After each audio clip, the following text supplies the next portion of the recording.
these guys and gals are asking for calls every 2 weeks with customers to talk about what they're seeing, how they're seeing, are they happy, how they're progressing with the data, and so forth and so on. You have to commit to it. If you don't commit to it, I think in general, any sales leader is going to put themselves 12, 18, 24 months down the road with a potential revenue problem.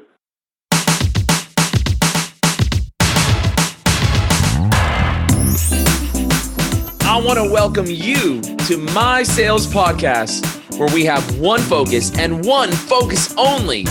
That is helping you, the sales community, and sales leaders create more conversations with more qualified buyers, ultimately leading to improving your sales productivity and closing more deals.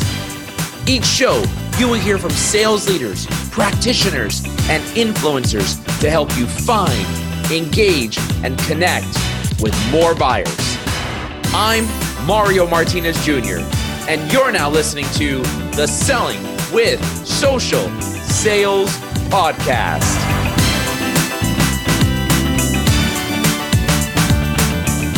This episode is brought to you by Gong.io, the #1 conversion intelligence platform for sales. Gong helps you achieve revenue success, which means you win more deals, skyrocket rep performance, and gain critical market intelligence. Get powerful visibility into your customer conversations with Gong. Head over to Gong.io to get started.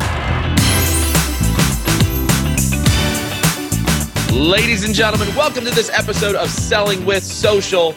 And I am here with my friend, Senior Vice President of Global Sales with TechTarget. And you know, I'm super excited to have this conversation with Steven Niemiec. He goes by Steve for all of you listening in. And you know what's interesting about Steve here is that we very rarely find an individual now who's been in the technology industry in sales that's been with a company for longer than a few years. And Steve actually has been with TechTarget for nearly 16 years. And I'm excited to have him. Steve, welcome to Selling with Social, my man.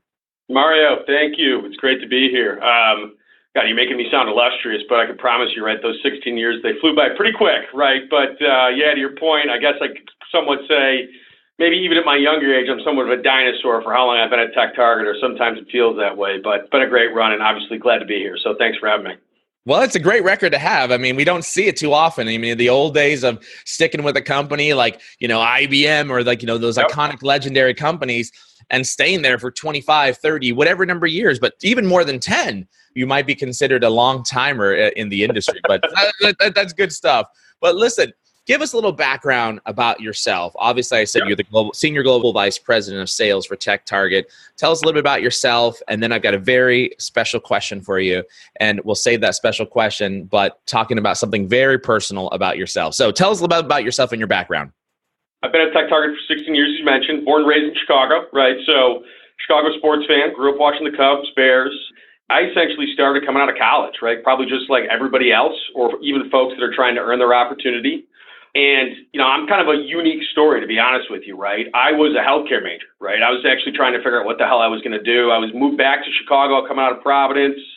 I ended up getting a phone call from one of my buddies. We were going to try and live in Brookline, Mass together. And I needed to figure out a way. And I honestly remember the number to pay $463 in rent. And at the time, right, a good friend of mine, she had gone and done everything right? She had done the job fairs, the interview process, and she had gotten the job at TechTarget, and I was trying to figure out a job. I was getting turned down to healthcare organizations left and right, and I was fortunate they took me. It was one of those things where, to be honest with you, they didn't really know what to expect. I probably walked into the working world eyes wide open, didn't really have a pure understanding of what it would take to grind in the grit, and if I'm being honest, right, probably those first 3 to 6 months, didn't really love it. It was one of those things where I was like, Christ, am I going to be good at this? Is this going to work its way out? And then I don't know what it was. I always remember my first deal, right? It was like around $48,000. We sell in the B2B space, right? So it's a medium-sized campaign or package. And I got that knack and I got that drive, and it just kind of carried forward from there, right? So, I've been at TechTarget for 16 years, served in a wide variety of different roles, bounced across coast. I actually went to the West Coast twice, and based in Boston, Mass right now. We'll have to get you back here to the West Coast instead of the East Coast. Sorry that you're there in Boston. It's a good coast. Believe me, I try and tell everybody who's ever interested in moving out there, they should definitely do it. I love it. Well, it's an interesting story that you tell, because many sales people, I think the number I heard recently from some of our friends in the academic space, Howard Dover and Joel LeBon, these are some of the professors that teach sales as a minor or as a major in some of the various different universities. But the recent number I heard was 50% of college graduates go into sales. So your story is not surprising to me. Although one of the big downsides to, as you know, going to college is nobody knows what they want to be. And I don't think the school system really trains you to figure out what you want to be when you grow up. And you landed here, but obviously you've been super successful. So congratulations on that success. Yeah, for sure. I think to your point, right, it's one of those things, right? I think when you go through your process, you're trying to figure out what to do. We've actually seen that more and more universities today actually have college curriculums that are popping up for sales, right? Those are things that even as an employer, we pay attention to, right? I mean, it's obviously, you're always trying to identify better talent if they're actually really interested in pursuing that career. But I'm also, in all honesty, right, a big believer that even good quality sales professionals need to come into their own, right? They need to find their own path. They need to work their way through their own process, right? So no surprise, kind of a unique story, but I'm sure a lot of folks went through it themselves. Gotcha. Well, I always ask this question to all my guests at the beginning, and that is, tell us something nobody would know about you, even if they looked at any of your social profiles. Something juicy, man. You got to give me something juicy. Oh, man. Well, look, I mean, juicy, I wouldn't call it juicy, but this is something that I honestly probably look back on. And I think when you're in the mindset of a really young person, right, you honestly probably don't know really what you're doing or how you're doing it. I used to sell Christmas trees, to put that in perspective, right? So, at the time when I was in high school, and I don't even think I was really selling Christmas trees, to be honest with you, but I look back at my earlier years and I'm like, Christ, what was I doing? And I got asked to work on a tree farm, right? Because I was trying to figure out just make $8 to $9 an hour, to pay for high school to a degree. And I used to sell Christmas trees back in the day, right? There used to be a guy, used to walk around the lot, overprice them, and then essentially people would have to walk on, and I'd have to try and sell them, an $80 and $90, $150 Christmas tree. And I'll be honest with you, I failed miserably often, right? But that was my first foray into sales, right? So that's nothing you're going to find on my LinkedIn profile or even what I'm doing today. But I kind of look back on it. It was a pretty cool, interesting experience, especially essentially at such a young age. I got an idea. We'll put on your LinkedIn profile, Christmas tree salesperson. As the start. That's a great story. It's funny. I think you may have heard one of my podcasts where I was talking about my beginning. And I ended up starting out in retail, but I was doing photo finishing, right? I was clicking on the little buttons to make your pictures look beautiful. And somebody pushed me into sales as a result of not even knowing what I was doing. It was happening on my own. So it's very interesting how oftentimes I speak to sales leaders and, they started out with a story just like yours. You started doing sales at a Christmas tree lot, and all of a sudden now, they're a senior executive in an organization managing a large sales organization. So good story. I like that. Well, listen, we've got sales leaders who are listening in. We've got sales people, sales enablement professionals, and everybody is always interested in learning and talking about driving growth. That's our number one job as a sales leader, is to drive growth in an organization. So let's talk a little bit about what's gone on with your organization and how you've transformed your sales structure to foster growth. And I think you've done some really big changes in the organization to really focus in on this area, and you've had some really amazing success. So talk a little bit about that. Yeah, for sure, right? So TechTarget, right, just a little bit of backdrop, right? We're 20 years old, which quite frankly, to your point, I'm old probably just from my tenure, right, within any B2B organization, but as a media company, to be around for 20 years, right, I mean, we've gone through, quite frankly, right, ups and downs, and we've had to change as the landscape has changed in front of us, right? So, I won't go into it, right, in depth, but essentially for the folks that are listening, think about that my sales process used to live and die on 90-day cycles, right, where every 90 days you got to come back to your customers, you got to make sure that they recognize the value of what you've sold. You have to talk to them about what their goals are, what their extension is, and specifically, right, what you want them to buy next, right? So, for us as a business, we went through that for, probably close to about 15 years, all right? And about 5 years ago, right, we launched what we believe is some pretty innovative products, right? And we had to think, though, very differently, though, about then how we were going to talk to the customer. And it also brought about this evolution around how we were not only going to talk to our current customers, but really try and go out and get net new customers, right? Because 15 years in, I think oftentimes a lot of companies, they get, I don't want to say complacent, right, but they get organized in their process, right? They assume that the way that they're working should always be the continuous way that we're working. And what was very just helpful for all of us, right, myself included, my sales team, my sales leaders, the executive team, right, was when we launched this new product, we really had to think differently, right? So we said, hey, a couple big goals, right? How are we going to go after and get the net new, right? How are we going to ultimately find more providers, right, or more customers that would fit our new model? And then we also thought about, all right, how do we make sure that we secure our current customers, right? And then we really thought about customer retention. And so over the last 5 years, we've changed and evolved our sales process, and we essentially took what was one core set of sellers, right? Think about them as account executives, and we broke them down into very specific functions, right? I got an SDR team now that goes after and turns over net new calls. I've got a team that's specifically focused on driving net new logos, right, and making sure that net new customers understand the value of what we're doing around long-term annual subscriptions versus point-in-time media. We've got a set of sellers that are specifically focused on customer retention and growing our top customers, right? And then we've got a set of sellers that we've even put into our customer success team, right? And these are folks that are really heavily working with our customers so that they get the most from it.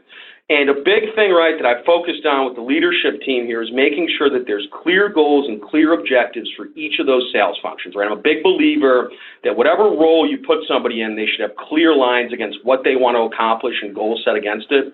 And that's been very progressive for our growth, as well as allowed us to really scale, year over year now over the last 5 years. So you talk about something that was on a previous podcast with Aaron Ross that I had, and that was really taking the sales organization and slicing and dicing it based upon a specialization.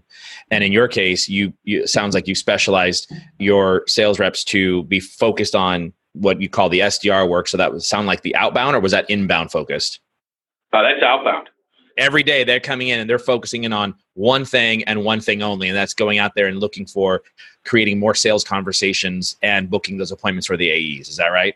Correct, right? So, to your point, right, a lot of sales leaders are always trying to think about how do you increase productivity? How do you get more conversations? How do you increase more revenue? And I think oftentimes, right, if you just assume that your current sales team, right, is going to do that, and you're going to either hover over them or you're going to look at their metrics and you're going to say, hey, look, right, you need to also manage your customers, grow your customers, then I need you to do net new. Look, you can be successful with it, but I would argue that you won't be as successful if you carve out a specific portion of your teams to focus on that objective, right? So, our SDR team, right, they are heavily focused right now on purely just setting appointments, right? Setting good conversations for our field team so that they then can take that conversation, learn about the customer, and educate them, right? Something that I've, certainly paid attention to with your podcast, Mario, is the importance, right, of identifying a need for that customer, right? So our SDRs, they're going to try and figure out, hey, can we provide value to this customer? Can we at least be a good fit? Because, I don't want them just setting appointments to set appointments, right? I want them turning over the rocks where my field executives, right, can have better conversations off of needs. And so it's not just about the appointment setting and the net new, but it's about really helping customers through their pains and really what they're trying to accomplish. Because guess what? All customers, just like you, myself, right, they're all trying to do one thing, which is grow the revenue, right? So we really want to help enable that. We got to be the right fit. We got to make sure that they recognize that through our solutions. So going back to, I totally agree with you. And going back to the structure, you've got AEs that are focused on the net new logos. Are they also doing hunting as well in terms of looking for new opportunities, or are they 100% relying on the SDRs doing their job to book an appointment with them? They are also hunting, right? So, SDRs, right, imagine that they've got, call it 3,000 B2B accounts, right? And think about these as the accounts that maybe, right, are receiving Series A, Series B, Series C funding, whatever it might be. Maybe they've never worked with us.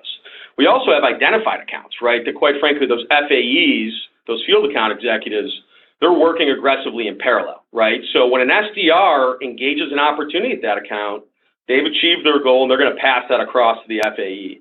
Right. I wanted to make sure with our sales leaders that there were clear lines, but that there also wasn't a pure competitive nature, right, where folks were tripping over one another to try and get a better conversation or ultimately undercut somebody, because I've seen that fail oftentimes, right? So the SDRs are really help trying to fuel that front level growth. And then quite frankly, our FAEs at the same time, they're going deeper, they're going wider, and we've really been able to massively scale the amount of conversations we're having. And on the customer retention side, you have a customer retention team, which is responsible for maintaining the customers and growing. I assume that expanding within an account. Is that what you mentioned? Correct. Right. So, part of what's been an evolution for us, right, is we've evolved and brought about new products in the market, right? We're no longer selling point marketing solutions, right? So it's no longer demand gen or lead gen, right? Now it's about data. Now it's about actually being able to show marketing teams and sellers where there's live projects, right? Regardless of if they've engaged with them or not. Well, the problem with that, though, is data is only as good as if the data gets used, if I'm being very honest, right? And anybody can have great data, but if somebody's not using the data, they're not using it right, well, then we've all got a problem, right? I've got a problem, especially, I think oftentimes sales organizations think about that front line, right? Getting that customer in. You got to focus on how you retain that customer and make sure that customer continues to spend with you, right? And wants to make sure they grow with you.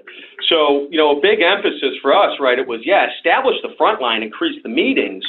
But when we do land our customers, we want to be effective, we want to work for them, let's put personalities that not only know the product, but know the sales acumen, right? Because like in our world, frankly, right, oftentimes a lot of sellers are utilizing our products today, right? It's not just marketing, which has been TechTarget's core focus, right?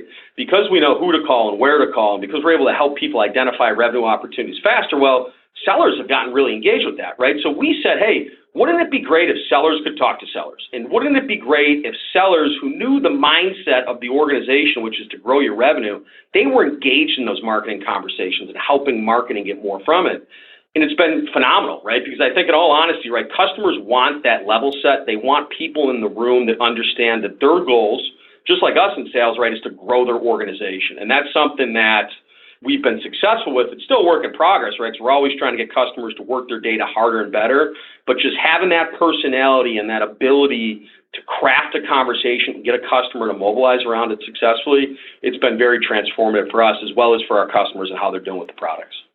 And the handoff, oftentimes, I'm in the middle of purchasing file sharing services right now. And one of my first questions was, what happens once I sign the contract? And the immediate question is for 30 days, I'll continue to work with you. And after 30 days, you go to your new account manager. And in this case, it was a she. She'll be responsible for maintaining and managing your account. And, it's just one of those things where I personally have a big challenge in dealing with, you work so hard to build the trust and the relationship up. And then 30 days later, whether it's 60 days or even 90 days later, all of a sudden you're kicking, you're punting, and somebody else is catching the ball and take it and run with it, right? So obviously it works, because I know organizations that are doing it and doing it very successfully. I have a philosophy around that, but I'm curious from your perspective, how long are sellers holding on? Did you decide sellers, once you make the sale, how long are they holding on to that sale before they introduce the account manager or the customer retention salesperson? Yeah, great question. About 30 days, right? So the way that we work our process, right, is that say the field account executive, right, engage with the customer, and we identify a need, and it's a good fit, right? And obviously a deal gets done. At that point, right, we have a very formal transition process where the field account executive, right, they actually have to fill out a 5 to 6 page questionnaire all about everything they've garnered from the pre-sale process, as well as what the goals were of that customer, right? What's kind of unique in B2B is it isn't just one-to-one. Like every customer has a different goal, right? Some customers want to fuel their inside sellers. Some customers need better names in the nurture. Some customers need to make sure, quite frankly, that their sales VP, right, has better access to more pipeline. They can do it faster, right? So what our teams do in the front line, right, if you're a rep and you're doing that deal, you fill out your questionnaire, and then you actually schedule an hour discussion with an assigned support perspective, right? And during that process, it's open field, right? In other words, right, everything's on the table. The support person can ask questions. They can engage. They get to understand the customer. They're looking through the Salesforce notes. And we have the expectation on our end, right, that in order for, a field account executive to obviously get paid as well as obviously reap the rewards, they need to make sure that that transition and that handoff is very clean, very seamless, right? So that has to be done in order for obviously us to pay out from a commissions perspective. And that's very important for us, right? Because I want that customer, when they step into that next engagement, to feel like we have been seamless in our process, all right? And then quite frankly, right, when that customer steps into that next engagement, that first phone call, if the field account executive is available, and they often are, they are on that first phone call, introducing the new support team. Which makes sense. And then from there, right, what the new support team does is they will walk that customer through the goals, as well as, right, we've done it right, we will have instances of their licenses built out where, quite frankly, right, it shows them that we've listened, right? So, for an example, if somebody says, hey, I need to drive X amount of names into my nurture flow, well, that first call, my customer success account directors and their CSMs, they will have the instances set up that way, and then you're off and running in the races, right? What's been really kind of interesting just about us is that our product isn't one size fits all, right? So we need as an organization to make sure that we're fostering more accountability, not just with us, but with the customer. And so that handshake and that first 30 days with my support teams, they're vitally important, right? Because we need to make sure that they believe that we're bought in on their business, and we often are. Yeah. Now, and I love the way that you're breaking this down for, other sales leaders as they think about the maturity of their organization. They think about how to scale and how to foster growth inside of the organization. I think there's a level of maturity that you have to have inside an organization to achieve what it is that you've got. And when I say maturity, I'm not talking about maturity of the individual. I'm talking about maturity of the sales force and or of the organization, right? And I'd love to get your commentary on that topic in just a second. But first, I want to ask you about, when it comes to the customer success organization, you mentioned that you have inserted sellers into the customer success organization. Tell me what you mean by that. I'm not really quite sure I understand or have even heard of something like that before. So tell me what you mean by that. So I physically took, right, what were successful quota-carrying reps that at one point were in that organization, right, around net new or around, customer retention, right? These were folks that could be 5, 6, 7, big number quotas, right, in our world, right, a B2B. And we physically said, hey, look, we're going to put you into this role, right? I am going to say that my customer's adoption of the tool and the life cycle of what I want to get out of that customer is equally or more valuable than what you were driving from the net new side. And so when I say we physically took salespeople, I mean, we physically took seasoned sales professionals that have been 7, 8, 12, 13 years in the field with us. And we said, hey, I need you to shift over. I need you to do this because we recognize the importance of customers having a really good experience, right? So, I don't want to sugarcoat it. These aren't like salespeople light. These are actually field resources that had been out in the field, carrying a bag, seeing their customers, pushing product. But we re-swizzled them just to make sure that we were equipping our customers with the better ability to get more out of TechTarget, but also out of the data. So are they still sellers, but working side by side with customer success managers and helping to look for, are they on every single call in the implementation process and they're listening for opportunities to be able to upsell? Correct. They listen for opportunities to upsell. But at the same point, right, that's not honestly going to happen for the first 90 to 180 days.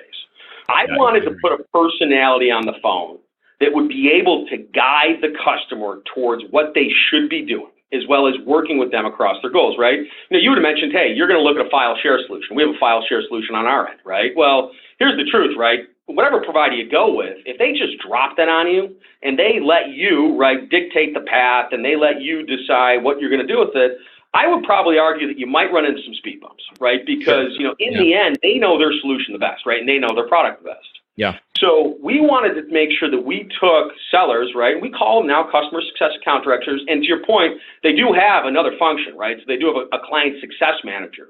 And they work hand in hand, right? And what we also did is we took our custom success account directors and we lined them up one-to-one with their CSMs. We built individualized teams, all right? Those people, I don't want to say they get out of bed together and they go to bed together, but when they walk to work together and the day ends, they work on the same customers together, right? And they see what's working and what's not working. And so, that whole notion of, a seller involved in customer success, it's important because, number one, I think it fosters better conversations. I also think in the end, right, for all of us, I know the point of this podcast is to talk about growth and productivity. Well, guess what? We have numbers that hang over their heads, right? Somebody is accountable for making sure that customer has a good experience, right? Because I often am very forthright to customers about this. We want to earn the opportunity to renew your business, right? We want to earn the opportunity to progress and grow with you. Well, in order for me to do that, I got to make sure you got a good experience. And I'm going to put my best people on the front lines to make sure that we can do that. Yeah. And so dynamic, right? 2 people are focused on every account. These guys and gals are asking for calls every 2 weeks with customers to talk about what they're seeing, how they're seeing, are they happy, how they're progressing with the data, and so forth and so on. You have to commit to it. If you don't commit to it, I think in general, any sales leader is going to put themselves 12, 18, 24 months down the road with a potential revenue problem. Yeah, it's funny, Steve, because I was just having a conversation with our Chief Sales Officer, Kurt Shaver, and we are getting ready to source for a Chief Customer Officer that is going to take over all customer operations. And I currently today oversee that for the organization. And I said to him, Kurt, I've grown up all in sales. I mean, my entire career in sales. Of course, I've had, implementation, sales operations, those types of things. But as I looked at the position and the role, I said, the right person for this role is not somebody who's been on the customer side, customer success. I want a sales leader sitting as my chief customer officer, right? Because similar to you, sales sell something, we hand it over and we have to deliver now. And in the delivery process, every single client that we go through, we're like, we need to have this, we need to have that. Did you have this? Did you consider that? And we're always upselling. But at the same time, what we need to be thinking about is today our sale might be this big. And for those of you who can't see what I'm doing, I'm showing my hands to Steve right now, showing a little small circle. But tomorrow it might be this big, right? A way bigger slice of the pie or opportunity. And that's generally what happens when we're working with especially large scale organizations.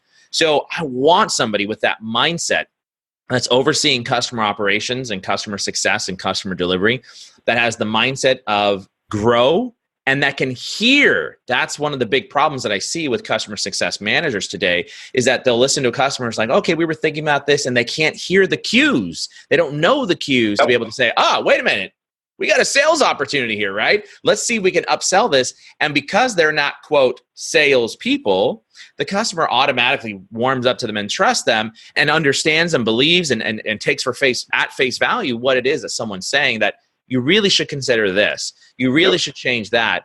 And that is, in my mind, what I was thinking of, who would be the right fit. It goes well in line with what you just talked about, how inside of the customer success organization, you've got implanted these senior sales leaders that are there with not only helping with the implementation, but building trust and listening for those specific opportunities to grow and upsell. And I think that's a pretty brilliant move.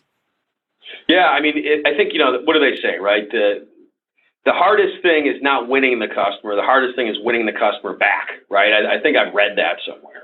Unfortunately, right, we've got a pretty progressive product, right? So we've got a pretty unique solution. But in the end, to your point, right, if I can get a customer to achieve success faster, I'm going to be able to drive more revenue. If I can get a customer to be happier, I'm going to be able to drive more revenue. If I can get a customer to mobilize, right, and get their sellers, which they are now, right, to say, hey, there's something good here, I'm going to drive more revenue, right? Like, I think oftentimes, right, a lot of people approach their sales process with this notion of, hey, it's one-to-one front-end engagement, it's the brass knuckles, I got to make sure that people understand that I'm better. Well, guess what, right? If I can just very simplistically, just probably like a lot of the sales leaders that listen to your podcast, right, if I can obviously grow my front line, but make sure I'm retaining and growing my back line, that's where you're really going to be able to hit the double multiples of revenue, because you have both working simultaneously for you and you're kicking that growth into the next year. Yeah, great point. I love that. Now, I want to come back to what I had mentioned to you earlier, or what I talked about earlier, was based upon the maturity of the organization, when is the right time to split up the sales organization, like what you just talked about and how you just described? As I look at our organization, we're 5 people deep in terms of a sales team, right? So do we split like that? Do we have people focused on an industry to verticals? Do we have people focused on, SDRs versus that? When is the right time, in your opinion, do you think an organization should split up the sales team in terms of these focuses? Is it early on? Is it after a certain period of time? And specifically because you guys did this, I think you said 5 years ago. Is that when you started this process? So we started our Priority Engine product about 5 years ago, and I'll answer your question. I think you bring up a really important point. We first built in this sales layer just about 18 months ago. And look, I'll tell you why we did it, right? I'm not embarrassed to say this. I think it's important for anybody to acknowledge, right? We didn't really overly like how all of our customers were embracing the aspect of what we had, right? So we identified a problem, right? And our problem was that we looked at our customers and they were doing well, right? And they were getting ROI. But we said, Christ, what if I could get them to do this? And what if I could get them to do that? And what if they had thought about doing this? And it was a level set, it was an embrace of us as an organization to identify that problem, right? And that problem for us, in all honesty, right, it was getting our customers to mobilize the right way with the right information and get various use cases out of it. And so we recognized that problem, right? And then we said, hey, what's the best way to triage that issue as well as apply the right resources, right? I think a big thing is obviously the recognition of the problem, but then for any sales leader, right, you need to think about your resource pool, right? I'm a big believer. So when we, thought about the TechTarget different roles, right, a big aspect that I had to think through was, I got a phenomenal sales leadership team. I really do think so. I've worked with them for years. But they all do certain things very deliberately and very differently, right? There's also obviously personalities, just like anybody has to go through across any organization. So to answer your question, timing is always about the identifying need. And when you identify that need, right, you need to think very strategically and deliberately then about that resource that you want to plug into that, right? So you say, hey, right now I have 5 sellers. Well, hey, guess what? If you have a product right now where you're really confident people are running with it, they're seeing very tangible success, you're happy with the utilization, well, guess what? Maybe now is not the right time, right, for you to say, hey, look, I'm going to put somebody in the back end. But eventually, right, as you guys grow and you think about what your next level is or maybe what you want your customers to grow into through your products, that's probably when you start to think about how do I rearrange my resources so that I get the most out of my full talent pool. Yeah. Excellent insights on developing a sales organization that really is designed to foster growth. And it's funny because we're also hiring for another customer success manager within Vengreso. And the target profile for this individual was not somebody who's done customer success. The target profile for me was somebody who actually has done sales and has been successful at it and who wants to go into the customer success route and learn to manage customers and grow them and develop that relationship. And that's actually what we've been targeting and focusing on for our CSM role. But I do want to go into talking about a very big shift that your organization has made, and that is the idea of selling annual subscriptions. But before we do that, I want all of you to listen into this message right now from our program sponsor. Opinions in sales are your worst enemy. Here's why. Your business has million-dollar questions that if you could answer with facts, you'd have an unfair advantage. Those questions are, what really separates your best reps from the rest? Why does half of your pipeline slip? And what's the best message to go to market with? If your answers were facts instead of opinions, you'd win the unfair share of your market. It turns out the truth is buried right underneath your nose. It's found in the customer conversations your team has every day. Introducing Gong.io. Gain powerful visibility into your customer conversations. With Gong, you'll win more deals, skyrocket rep success, and gain critical market intelligence that will help you achieve revenue success and win the lion's share of the wealth. Go to gong.io/demo to get started today. All right. Right before that break, we were talking about one of the shifts that you guys have made into really the aspect of selling annual subscriptions. And it's something that all software organizations are striving for, right? That's the king of money right there. But you did something, and you talked about earlier that you guys had a 90-day sales cycle, right? Or I think that's what you said. And every 90 days, you were going back to your customers and you're looking at renewing and getting them to repurchase. And that had to shift. You had to shift the way you thought. You had to shift the way you sold. You had to shift the way you engaged with customers. So talk a little bit about that transition, because there's a lot of companies who are trying to go from X to Y and struggle with that particular transition and that shift. Talk a little bit about that. Sure. I mean, look, it's always a work in progress, just like anything else, right? And I think one of the things, right, that I've learned very personally is that you need to stay true, right? It's never going to go directly as you planned, right? But, to complicate matters just a little bit worse, we're a public company, right? So at the same time that we're trying to transition and get our customers to think very deliberately about using data, right? And if you know anything about data, you need to look at it over the long term, right? So this isn't just like, hey, TechTarget going, hey, I want to sell annual subscriptions, just to your point, because it's good for valuation as well as it makes it easier on the organization. There's also the aspect of it's good for the customer too, right? Where if you're going to embrace data, right, you need to give that data enough time to run off. But what we had to do, right, was we needed to maintain what was our core revenue that, quite frankly, Wall Street was always consistently looking at on that 90-day cycle. And then, right, pivot, right, to start to address customer needs in relation to long-term annual subscriptions. And we worked at it very hard, right? I have a great products team, right? For all the sales leaders that are on the phone or that are listening to your podcast, I would definitely recommend that as you start that process, you work with your sales enablement teams, you work with your product teams to get their inputs around that roadmap and that they get to listen to you. Because in the end, right, as a sales leader, especially when you're trying to, juggle a lot of things and get your revenue to grow, you're going to need to really rely on folks to help you enable your sellers, right? Help you make sure that they have the materials and the commitment from others across the organization to drive that growth forward. And then, a big aspect that we really had to work at, we trained hard at it, right? I am a very, very big believer, right, that you play how you practice, all right? So one of the things, and I don't know how well it would be received by probably all sales organizations, I'll be honest with you, I know it wasn't that well received by mine at the time. We host Friday sales meetings, right? Friday sales meetings happen every single week. Everyone across the company goes to those meetings, right? So, we're public in nature, right? But, essentially just based off of time zones, we're geography, right? So we have offices in multiple locations, but just based off of time zones, right? Everybody from our London and EMEA offices calls into our Friday sales meetings with our North America offices, right? And that's comprised of San Francisco as well as we're headquartered in Massachusetts, right? So imagine a room of, anywhere from 80 to 100 folks and probably another 100 to 150 people on the line, right? Full sales force as well as outside. And we had a wheel, all right? And this wheel had a bunch of ping pong balls in it. And after, products, right, and working with them, working with sales enablement, after we would talk about the new product, the new features, the new functionality, that wheel would get spun and we would put sellers on the spot. And they would have to pitch in front of their peers, right? And they would have to address pains, right, that we wanted to conquer with the customer. I've listened to your stuff, and I'm a big believer, right, that, the selling process is built through better identifying for the customer what that true need is, right, and being able to pivot harder and faster to make sure that they recognize and identify that you have something that can help them overachieve or accomplish that goal.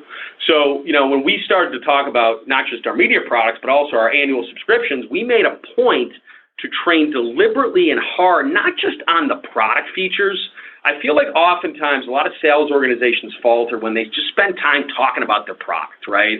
Because guess what? Everybody's got a good product, right? Everybody's got the ability to talk about this feature, that feature, and just like my competitors talk about their features versus mine, I don't believe that distinguishes or fosters good sales behavior. Sure. You need to be able to equate what your product is in relation to what the customer's needs are, right? So we trained and we deliberately looked to build our sellers over 3, 4, 5 years to be able to talk about the value that customers were going to be able to achieve by them getting involved in something annually versus just point-in-time products and solutions. And that has been very, very transformative, not just for my sales team, but really for our customers, right? Like the conversations that we have today with customers around the goals and the objectives and the things that they're achieving, man, they are way, way different than what they were before because it's just a different conversation to better identify those needs.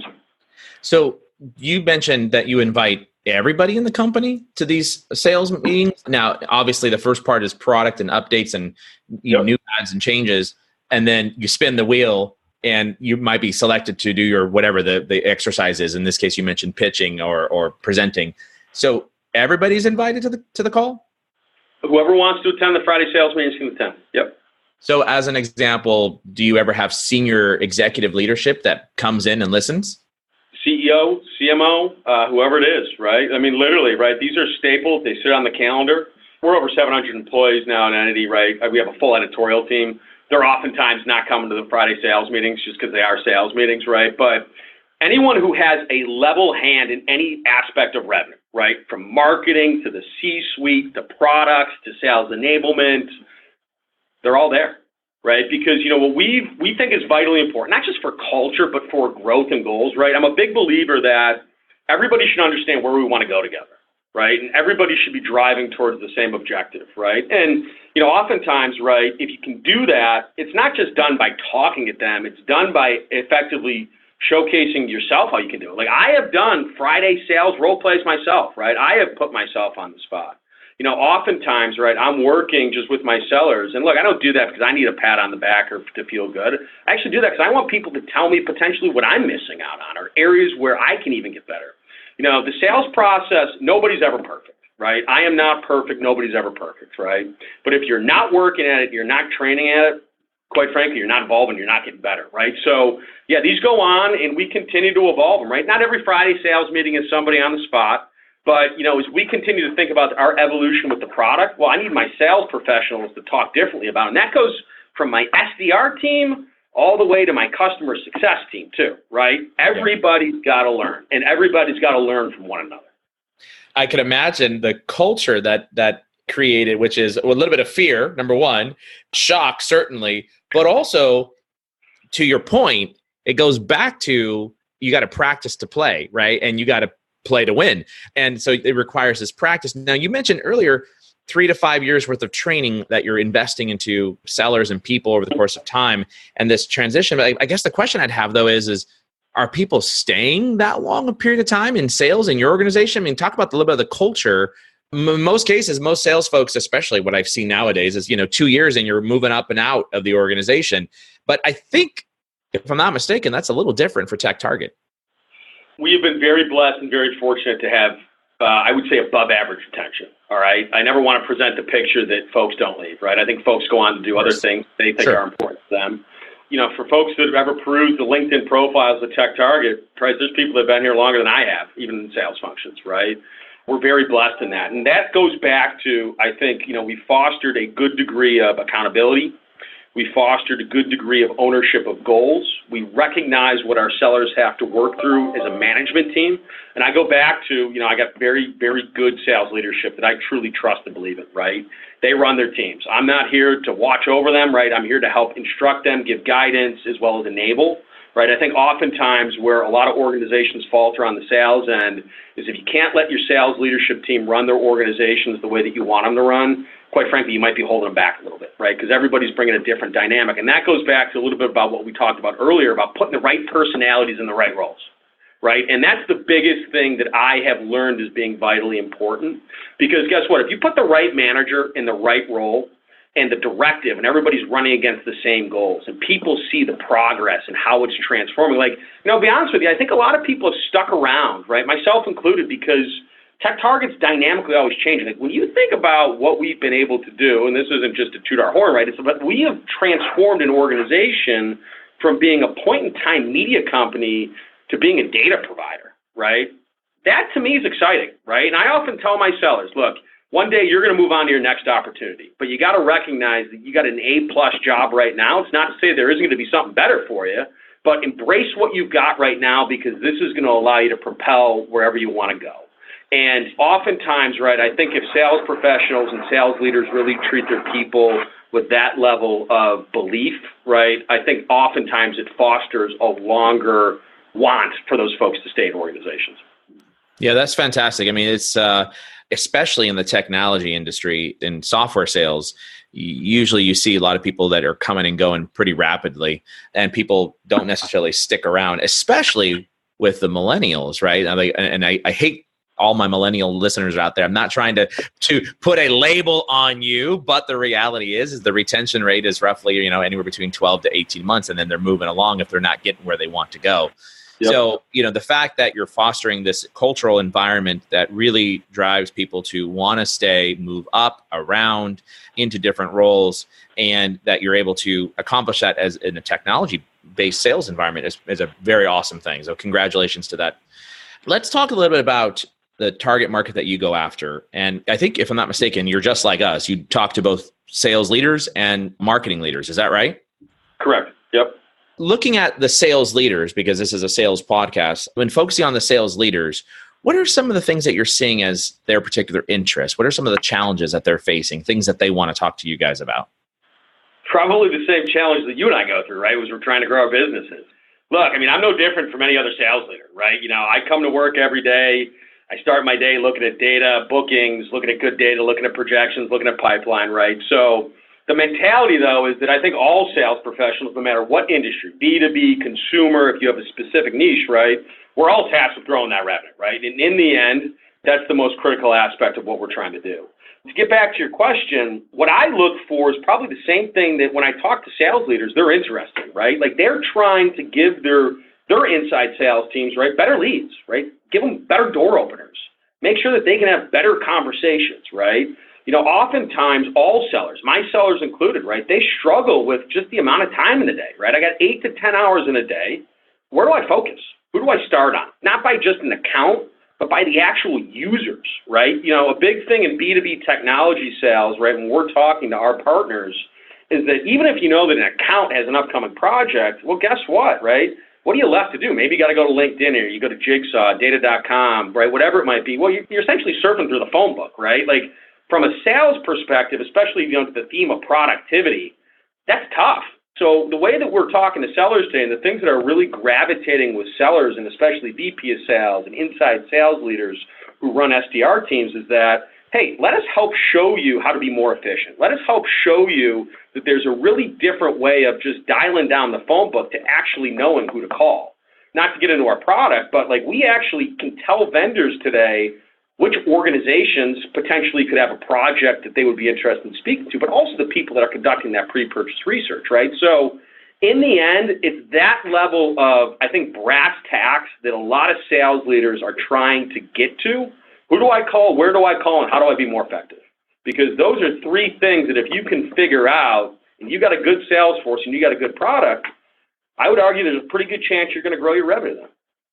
Well, and you said something that resonates well with me is who is looking? Like who's out there that's, I guess we call it buyer intent, right? This is like buyer intent data that is out there surfing for information about whatever it might be. So that to me is what every salesperson needs to know, because how many meetings do we have where we strike up a meeting and someone takes the conversation because they're interested, but interested doesn't mean that they actually have a problem, right? Or that they're interested in making change for that. And so what I would love to know on every conversation that I walk into with the sales team is who's actually looking to make change, right? Yep. And that's what TechTarget does as well too, right? Exactly, right? So, like I think about it in the context of, to your point, right? What's the need?